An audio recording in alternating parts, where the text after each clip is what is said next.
You're listening to BQN. Assimilate the audio.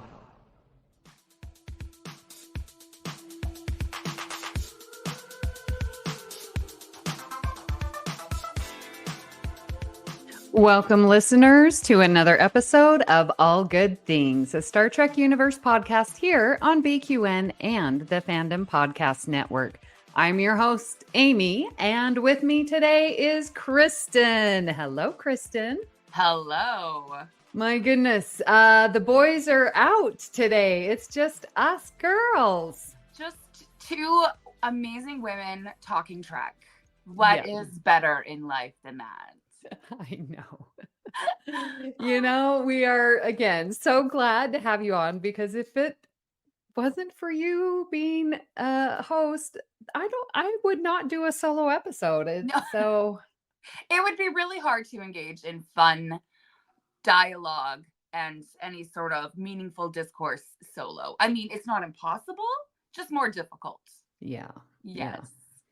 So how have you been this week? Any fun things going on in your world, or any Star Trek revelations?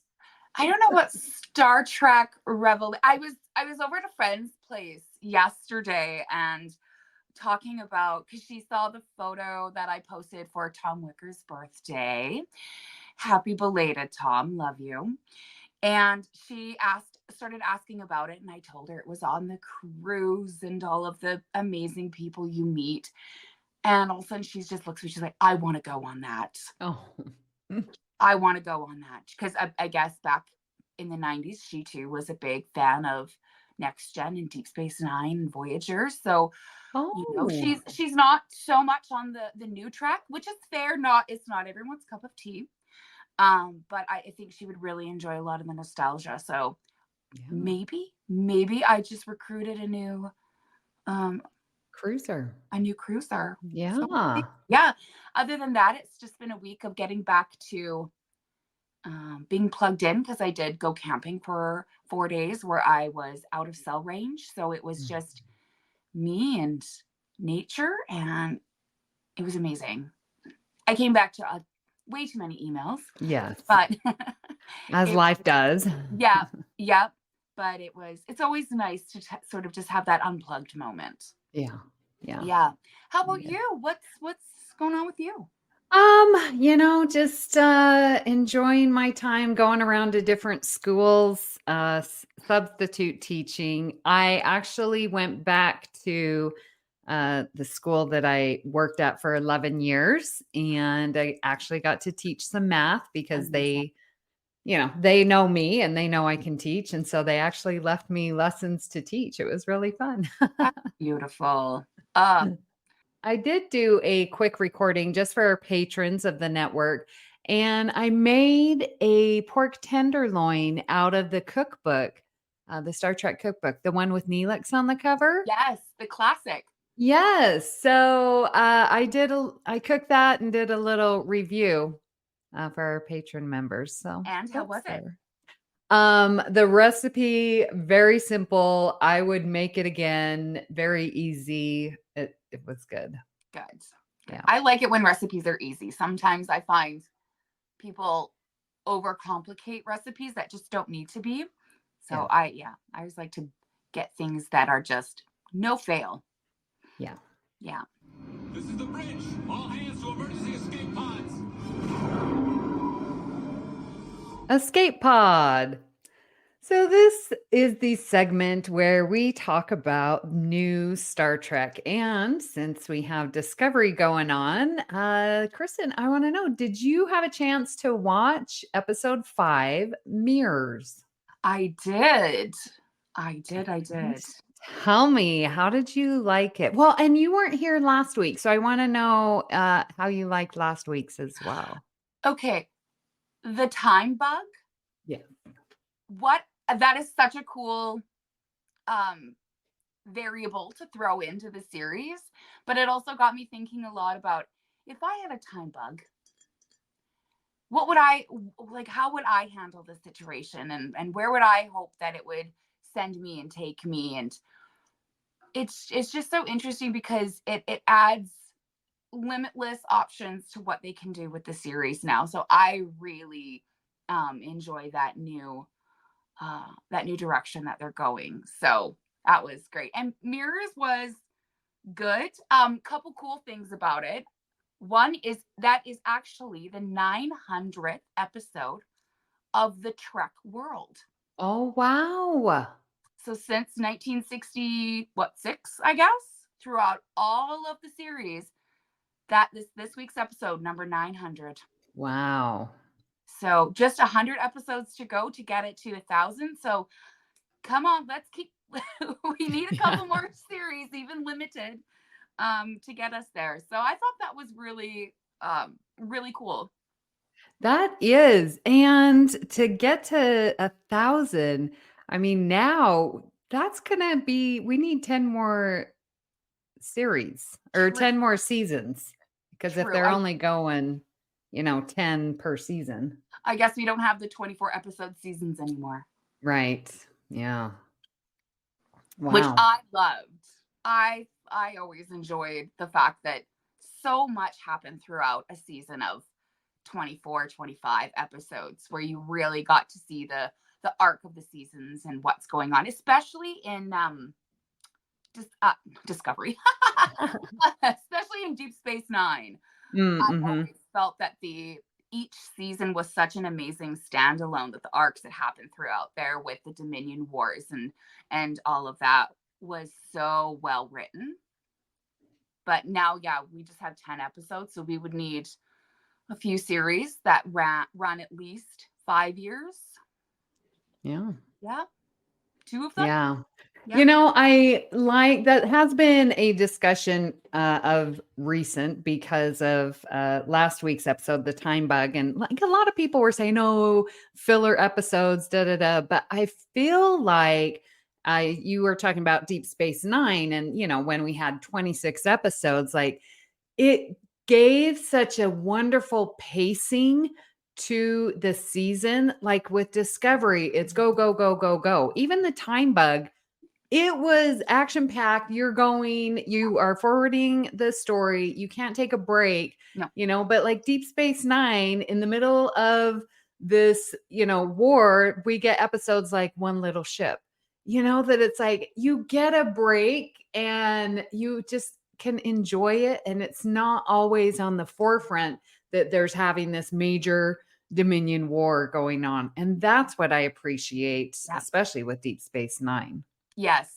And I mean, we talk about filler episodes and people don't like them. I'm sorry. Data's Day is considered a filler episode and is still 30 years later one of my favorites. That's the one I put on when I just want to relax and enjoy a cute little Trek episode, is Data's Day. So I'm always here for the filler episodes. Yeah. Because like you said, that gives your brain a chance to just, relax and not be thinking and tying back to what happened in this episode. And wait, I missed a clue here. And do I need to remember this for next week? Is this important? I don't know. So, yeah. Yeah. I know that I'm not alone on that. Yeah. Because it is very intense. And just like what you were saying, like so grateful that Discovery has previously so that which little small tidbits of information you need to recall, because there are so many different storylines going through. And it's like, oh, this one time that Book, made a comment. We're supposed to remember that. Yeah. Way back then between him and Michael. Like, so we definitely need those recaps for sure. Absolutely. Another thing that I really enjoyed about this episode was we finally got to see a Breen. Mm-hmm. And I guess I can really tell why they default to leaving their helmets on, because they are quite gelatinous. So the one guy, obviously, Lorca, he's solided up a little bit, so he's got a bit more firmness to his complexion. But a lot of the other ones, when they take it off, they kind of reminded me of that Jell-O dessert that always would show up at a potluck with the canned fruit cocktail. Right. Yes. I was like, I get it. You know, you can't take your helmet off because are you just gonna drip all over the place? Right? And then Yeah. it is also obvious why they need cooler temperatures, and they always default to liking things cold because if it's too hot, they're gonna melt. So So did you ever think that the Breen would be like this? So are they gelatinous? Like, what is their structure? And I have so no many questions. like what's happening below the neck too? Are they just gooey all over? Are they see-through? Are their organs protected? Yeah. Like there's a lot of physiological questions that I do have about the breed. I always expected them to be little furry creatures. That's where I always went. Because again, they say the Breen planet is super cold. So I thought maybe some sort of, very animalistic type physiology to them. So seeing how they finally imagined the Breen to look, not at all what I expected. Yeah. I really just knew them from their helmets, and that sort of makes sense that these now structures are helping them I stay guess. that form. I don't know. But like Odo, can change forms. So maybe I don't know. Yeah. I A don't lot of know. questions with that. Oh, that's interesting. Are they maybe some sort of a changeling? Are they Like an a offspring of a hybrid. changeling? Oh, Right? oh, I love that theory. I don't know. Ooh, I don't know. interesting. I really liked the pairing of Maul and Booker, and then Burnham and Locke. Yeah. I liked Burnham and Locke for some reason. There was this like come to Jesus, what do you really want type of moment. And I'm hoping that both of them, Booker and Burnham, will get Maul and Locke to work with them. Yeah.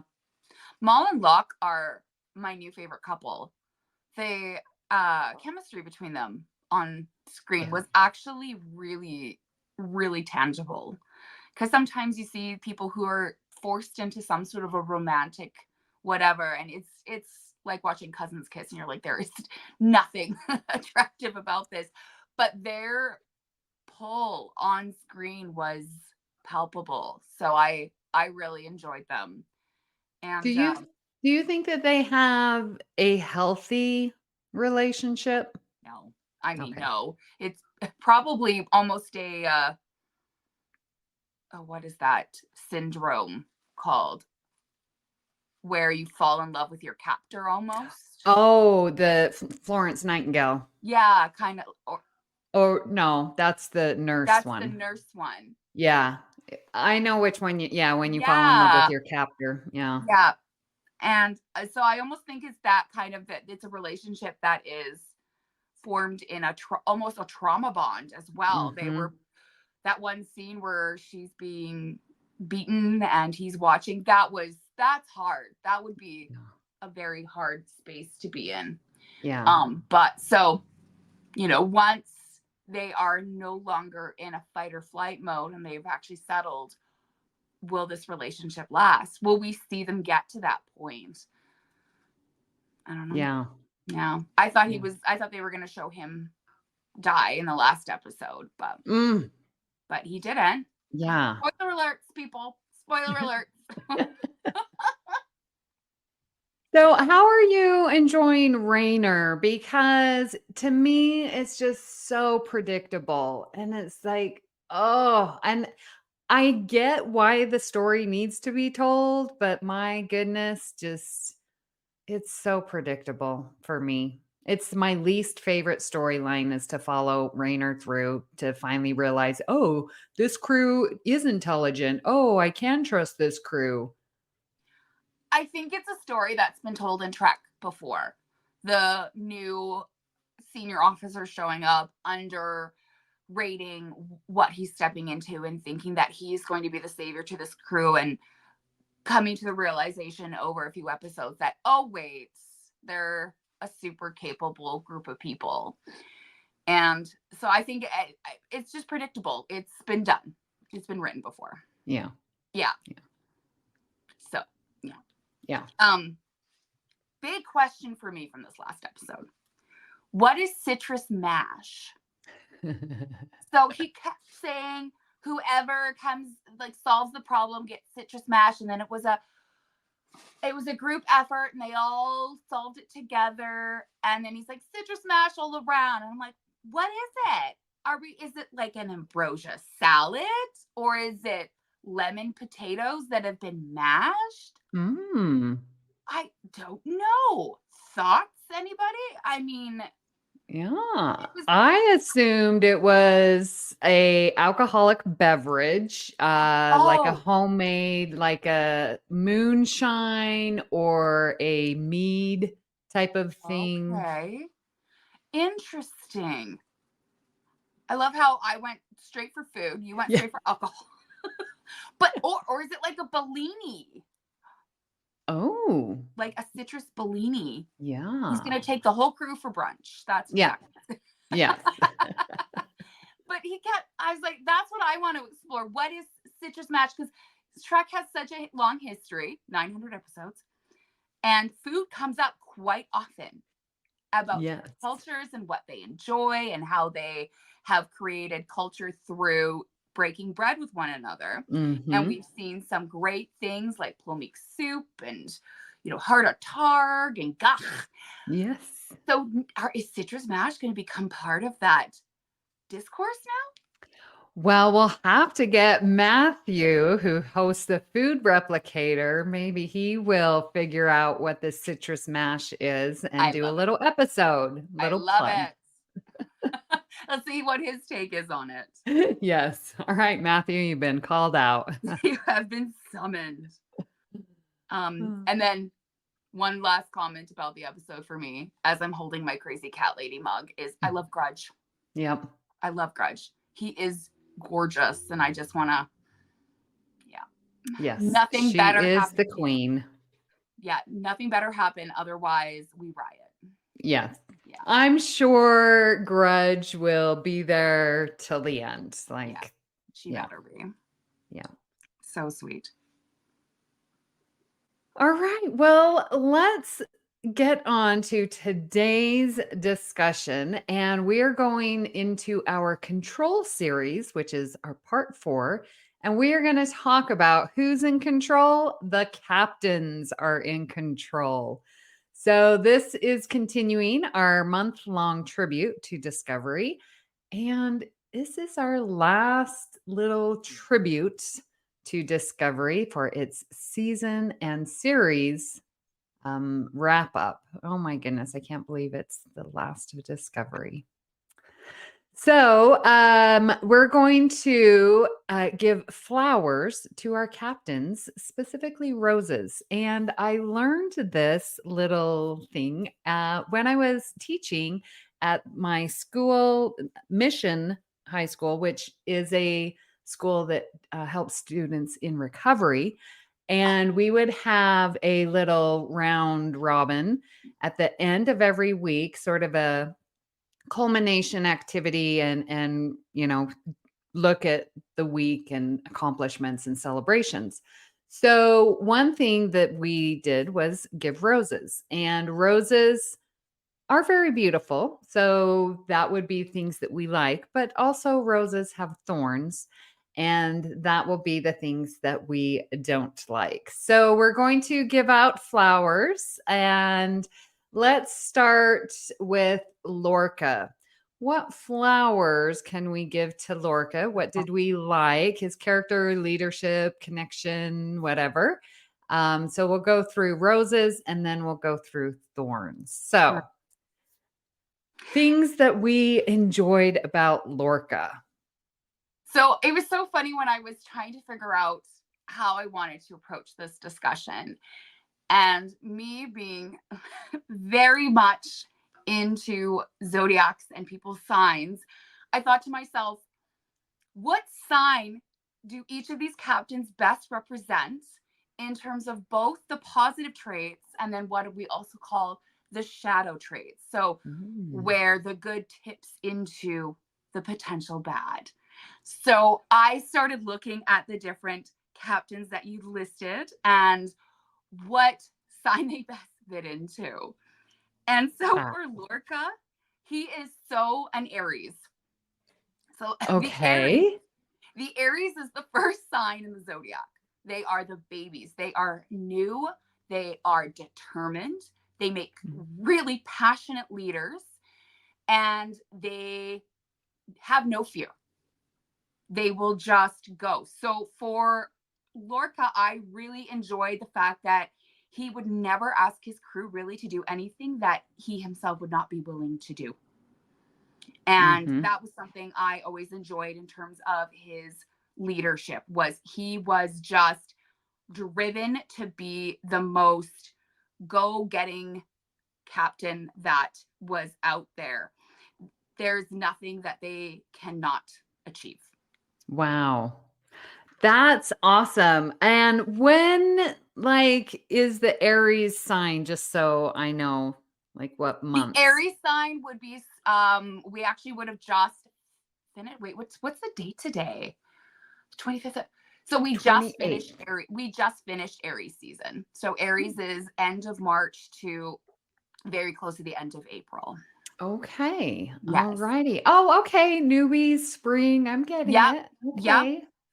All right. And it's a fire sign. So lots of passion, lots of yeah.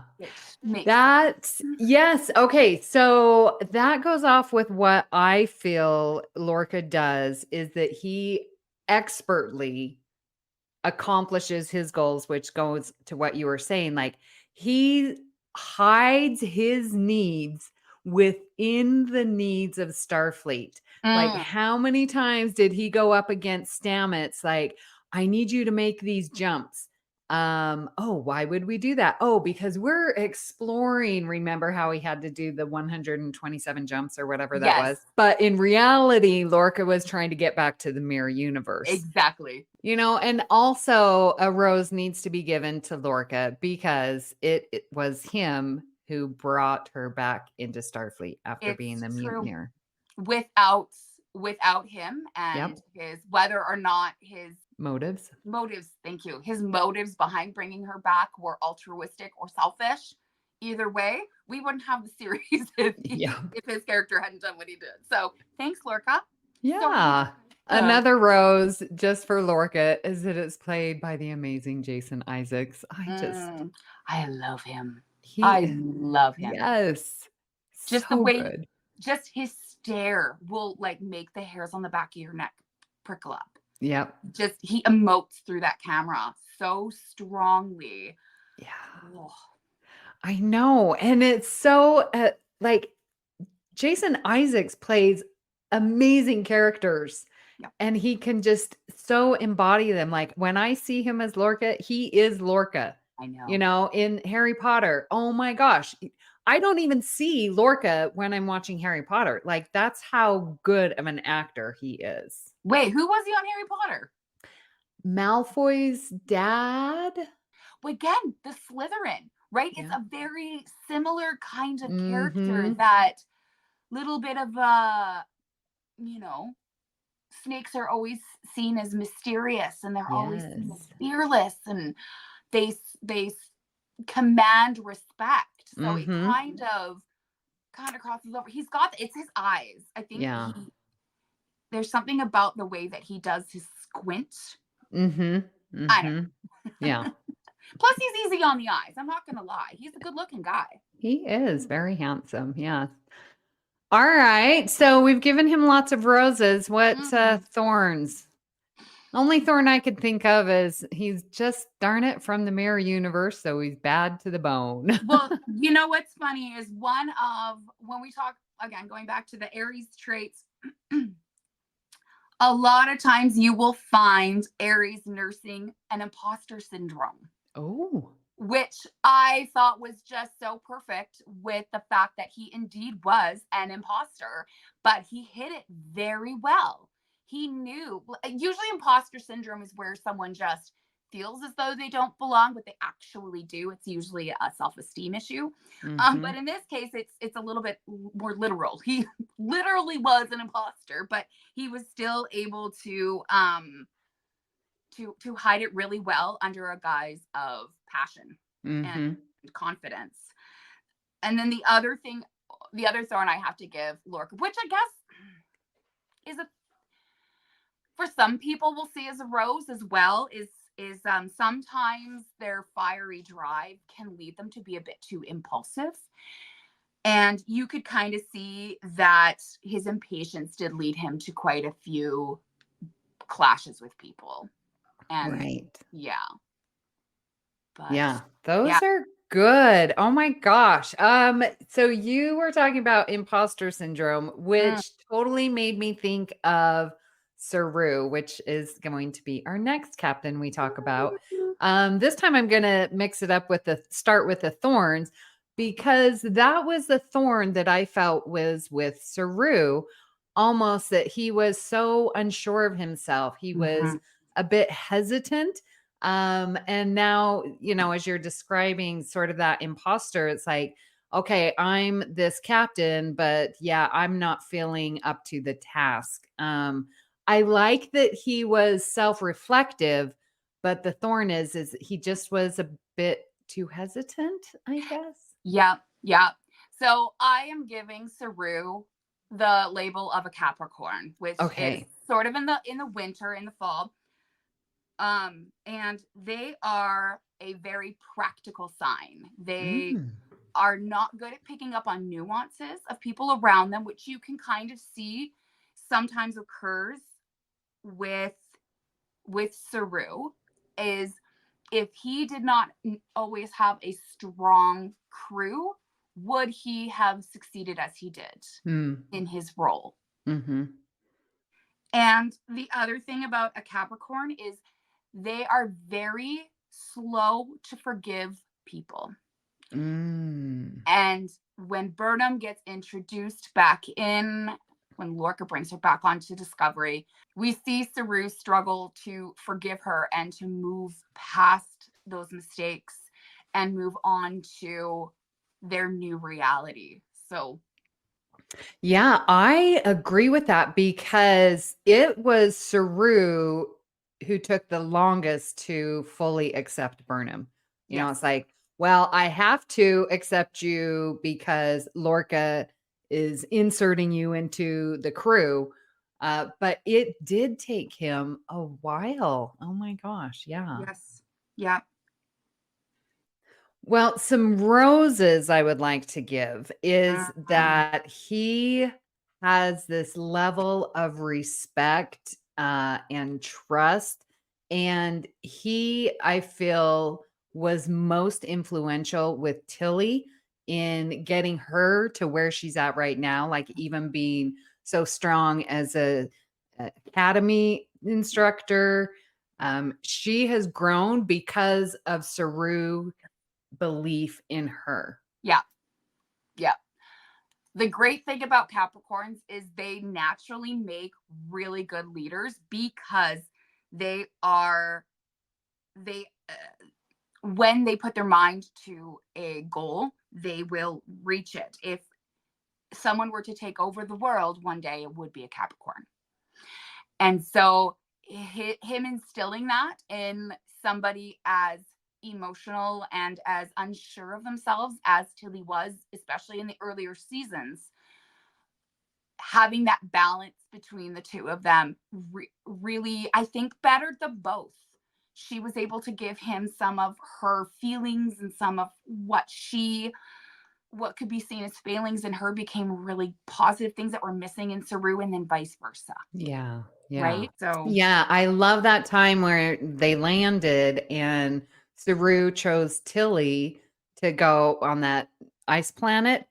And Giorgio's like, why are you taking her? And it's like, because she makes a good first impression. Like, he recognizes, again, going back to his thorn, like he recognizes his shortcomings, and so is going to bring the crew with him so that the job gets done. Yeah. And I love that. I just really enjoy Saru's character. I love that new alien species, the Kelpins. I enjoy their history and sort of the etymology behind where they came from. Their representation in the mirror universe is always really hard to watch. Oh, yeah. It's really hard to watch. So, and that's one of my favorite things, like just having done a disco rewatch is when they come back and Saru asks, like, did you see Kelpins in the mirror universe? No, I didn't. Yeah. No. Honey, y'all just weren't there. Like, this is a time when a white lie does all the good, because it's better just not to. All right. Well, Pike is the next captain, and I would like to start with you. What astrological sign is Pike? I had a hard time finding roses and thorns for Pike. Pike for me is a Scorpio, and so that is a water sign, but it is the most intense of the water signs. So usually water is always tied to emotion, tied to feelings and being one with energy.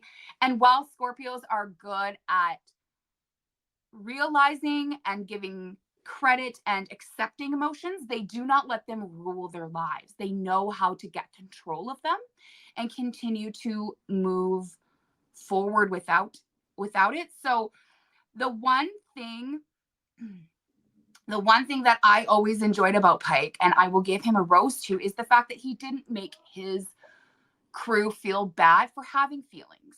Because a lot of times people talk about how in Starfleet you need to stay very playing that role at all times.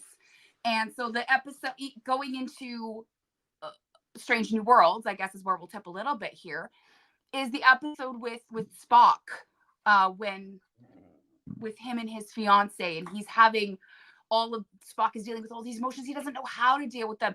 Pike was right there helping him out. And also the other thing about Scorpios that they're so good at is knowing when to use humor to deflect and kind of deflate a tense situation. And that is one of the things that I really always enjoyed about Pike is he knew how to be friendly yet firm. And Scorpio is probably my favorite sign. It is late October to late November, and it is Justin's sign. So I am married to a Scorpio, and I love it. People always say people who marry Scorpios are daring people, but I don't see it. I don't see it. How about you? Yeah, I can see him using sense of humor with Ortega's, it's like flying the ship, going back and forth. What base is that? Take it in. Like I really like their brief, but she's still new, but he gives them space, but yet support. Yeah. Like, you're going to fly this and you're going to do great. Yeah. You're going to, especially like coming in season 2 of Discovery. So him and number 1, like giving orders and then trusting the crew that it will get done, but then also like supporting them emotionally. And we see that definitely much more in Strange New Worlds, like where he's cooking him dinner and stuff like that, where it's the support because he's got efficient crew and the job's going to get done. So I like that. Yeah. Also his hair. Let's give him a rose for that cloth. Oh, yes. Because Anson Mount's hair is like there should be tales and odes written to that hairdo. Yes. I think there has been some fanfic going on. Oh, I saw one on his Instagram. He was just sitting in the chair and having his hair done. Yeah. And when he was like, "Hey, do you want to give the secret to my hair?" and he points it to the guy and he's like, "No."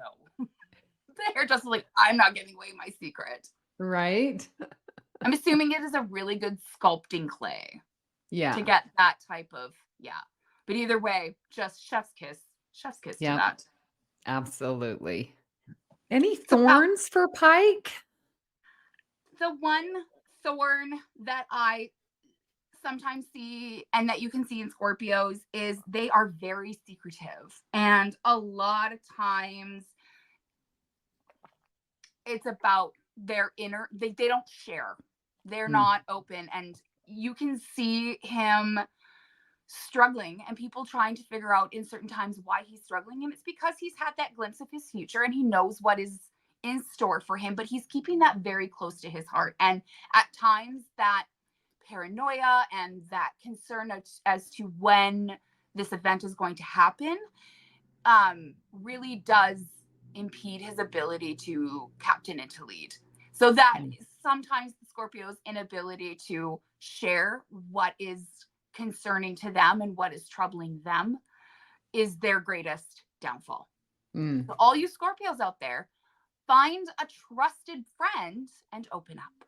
Yes. It'll do you good. Yes. All right. Well, let's move on to Michael Burnham. Give her some flowers.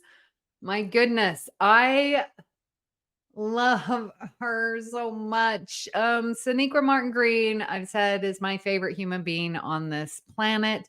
So seeing Sonequa and watching Michael being played by Sonequa, the two are so intertwined. I cannot separate them. I cannot. The only reason I can is because I remember watching The Walking Dead, and she was on The Walking Dead, and her character was so good, and she was so good. And I remember starting hearing rumblings in like online forums that they're going to be killing her character off, and they're going to, because she has been cast in the new Star Trek. And that is how I heard about Discovery even being a thing, was through a show called The Talking Dead, which they would do after each episode. And so I'm watching, I'm like, no. And looking, yep, there it is. And her death in The Walking Dead was super tragic, but then afterwards in The Talking Dead, she showed up because they always bring in the character that's been killed off. And she talked all about being so excited. Enter the Trek world. And she ended the episode with the Vulcan salute on The Talking Dead. And it was so good because she's sitting there just with the smug look on her face, just like you better. Oh you my better gosh. If you can find that episode, even if you don't watch the actual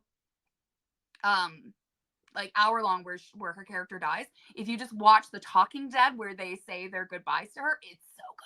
Oh my gosh. I've never heard that story. Thank you for sharing. Oh my gosh. That's so cool.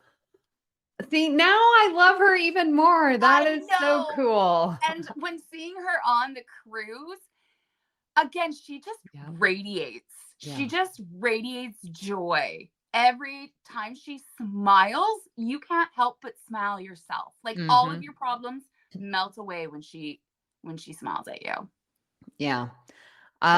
She leads with respect and with gratitude. That is her biggest strength. And again, it's always coming from this place of respect. Like with Raynor, case in point, the last episode where Raynor was like, well, you shouldn't be going on the away mission. You're too important. I'll go. We need you on the ship. And then she's like, no, I'm going and I'm taking Book with me.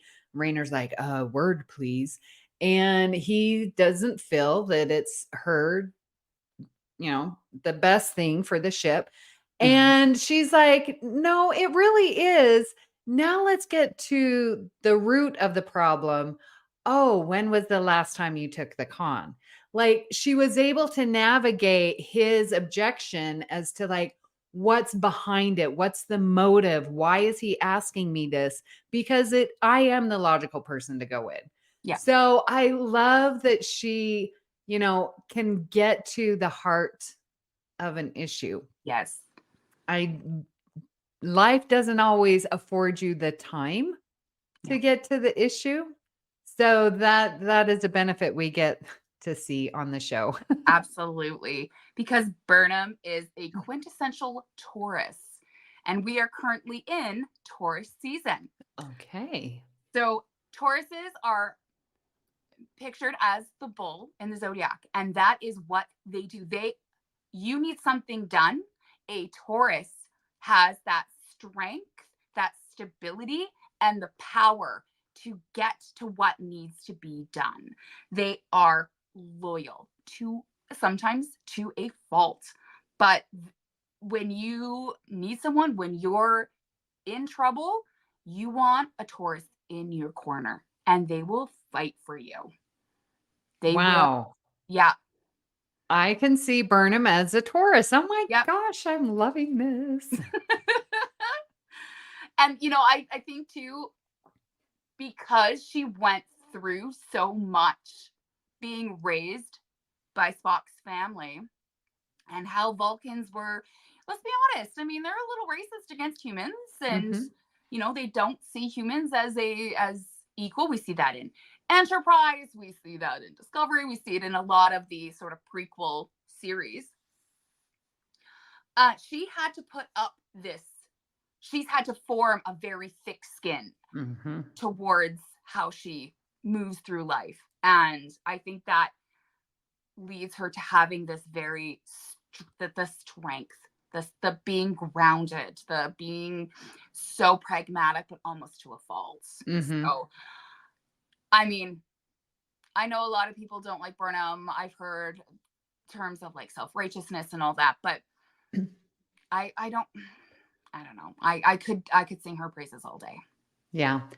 It's interesting now that we do have now 4.5, 5 seasons to look at. And one of the thorns that I was giving her was she has a hard time learning how to delegate. She does it all herself. That has been a criticism. And now I'm seeing, this is the bull in her where she's going to go and do it.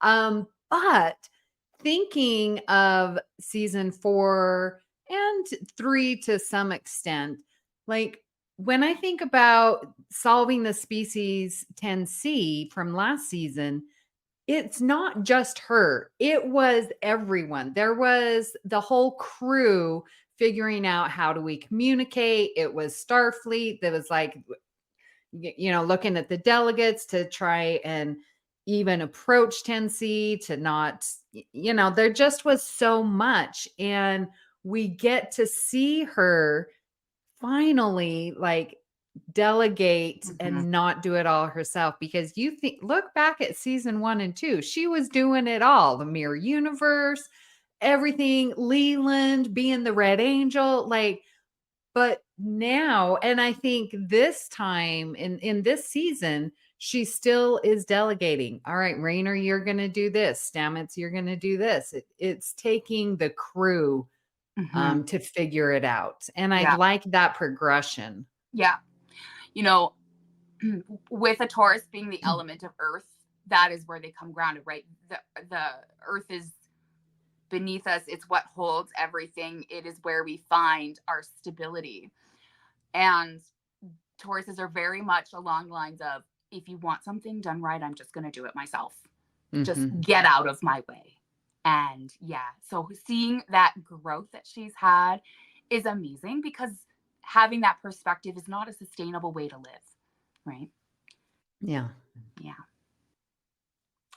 The biggest thorn that I would see from the perspective of a Taurus is that they are stubborn. Have you ever seen someone try to move a bull that doesn't want to move? That bull is not going anywhere.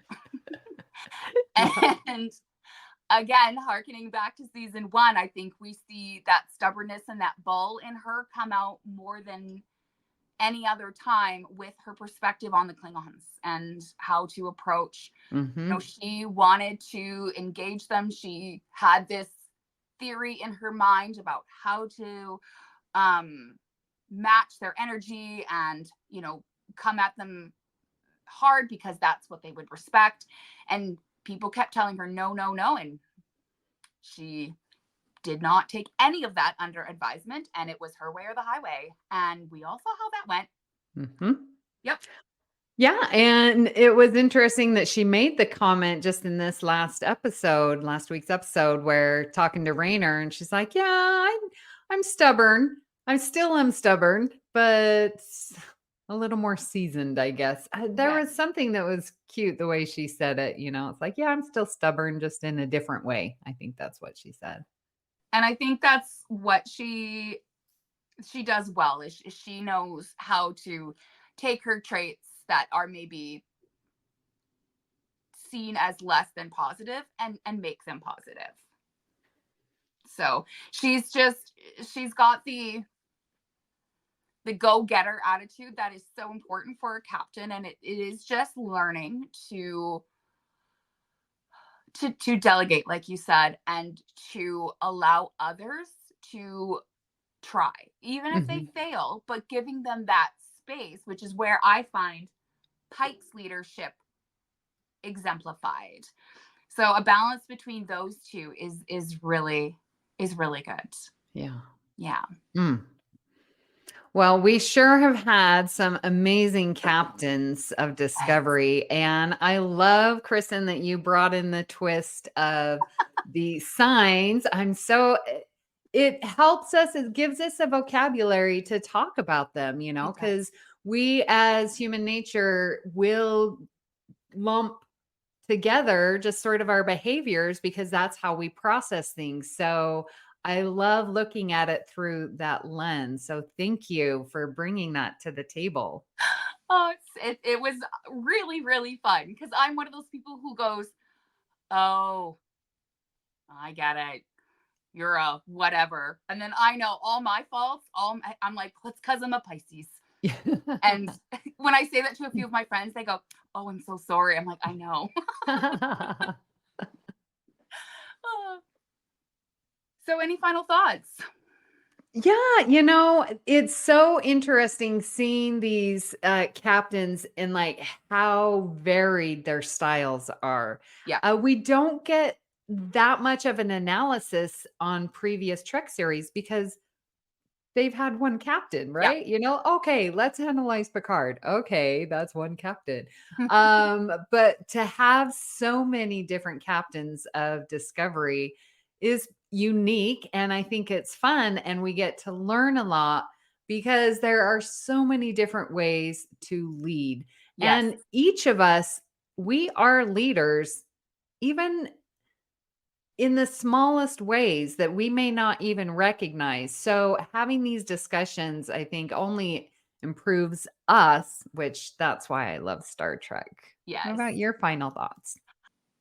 Yeah, I too have enjoyed seeing the leadership of Discovery change because we see how well or not well the rest of the crew follows and how they are able to adjust. And I think it's just a representation of human nature, how malleable we are and how adaptable we are to our surroundings and what we're being challenged with.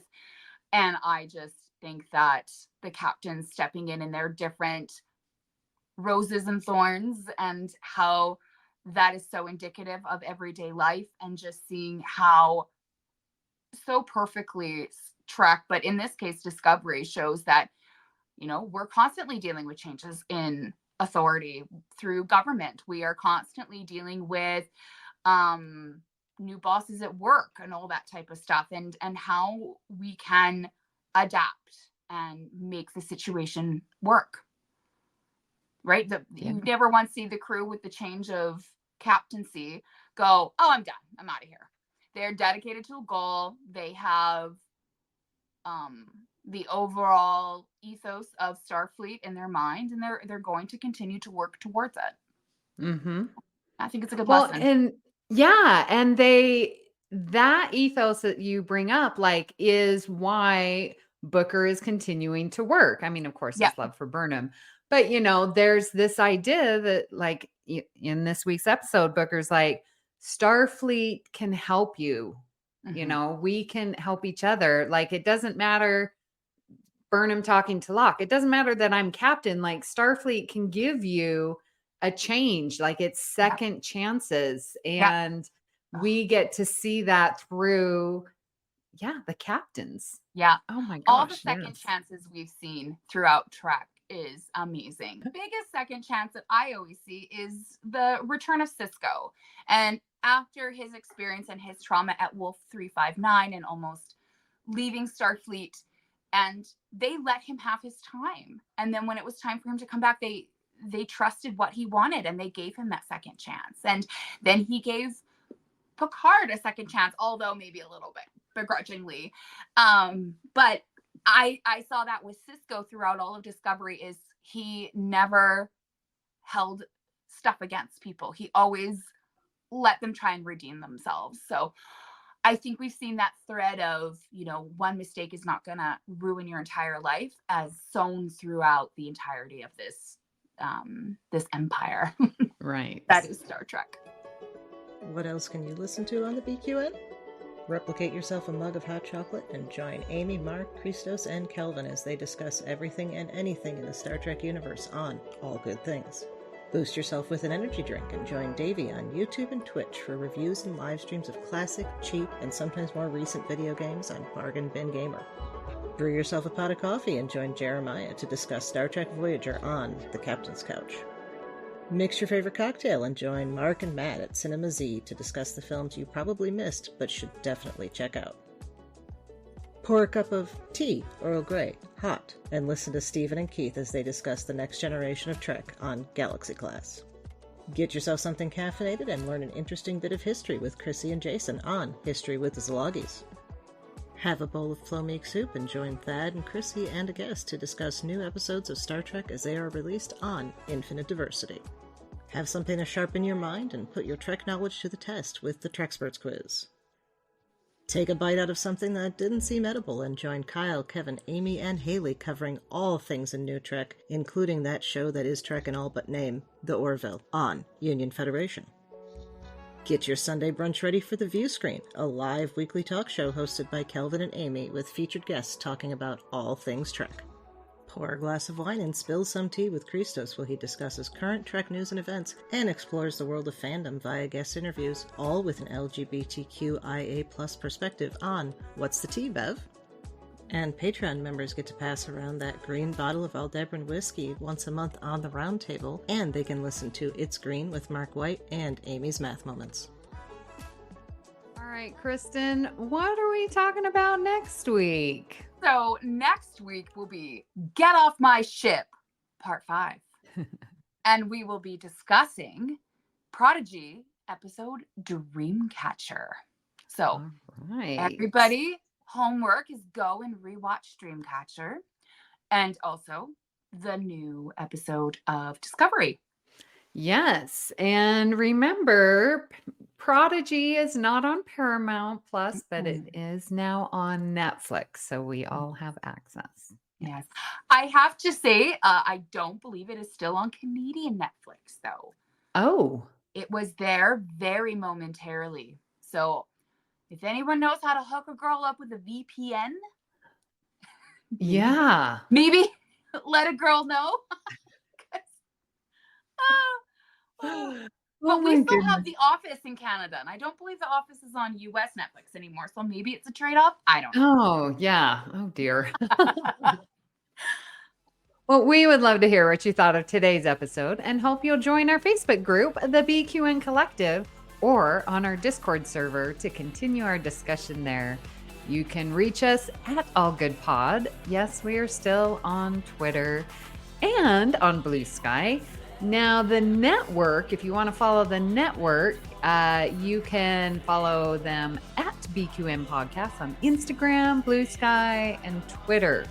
Now, we've also partnered with our friends at the Fandom Podcast Network, where you can find us by searching their master feed, and links can be found in the show notes. So, Kristin, where can people find you when you are not reading horoscopes? I am on Instagram at @Strats, STRATZ, and I am on, of course, Facebook under the BQN, and I am on Reddit at user Garrett Span Club. And Amy, where can people find you when you're not mapping it up? Well, when I'm not doing that, you can find me here on the network where I am co-hosting Union Federation, which we are in full swing covering new episodes of Discovery. And I'm on the Discord server at Amy Nelson 522. So you can be my friend there. It's my favorite place. If you'd like to help us keep all our shows coming to you each week, you can become a patron of the network on Patreon.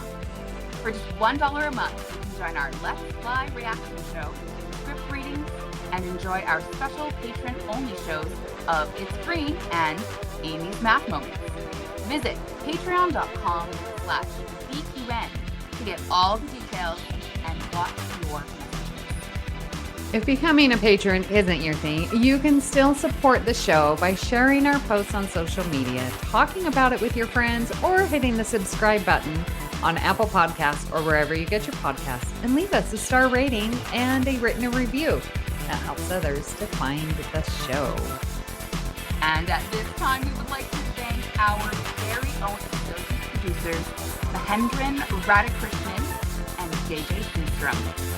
A special thanks to Gray and Kelly for our opening and closing music, and Mark White for our amazing artwork each and every week. Thank you for listening. We hope you'll join us as we search out All good things. What I like with Pike, and I can see him using his humor, like when he talks to Melissa Navia. What's her character's name? The pilot. I can fly a ship. Oh my gosh. Hold on, let me look it up real quick. What's her? Melissa Navia. There's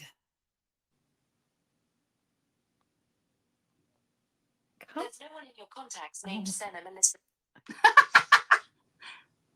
Oh my gosh. Oh, Erica Ortegas. Yes, Ortegas. Okay. Oh, I love Ortegas. Yeah. I mean, Yeah. the biggest second chance that always sits with me, and it just fell out of my brain. Give me a second here. I'm saying it's the biggest, and then I totally forgot what I was going to say.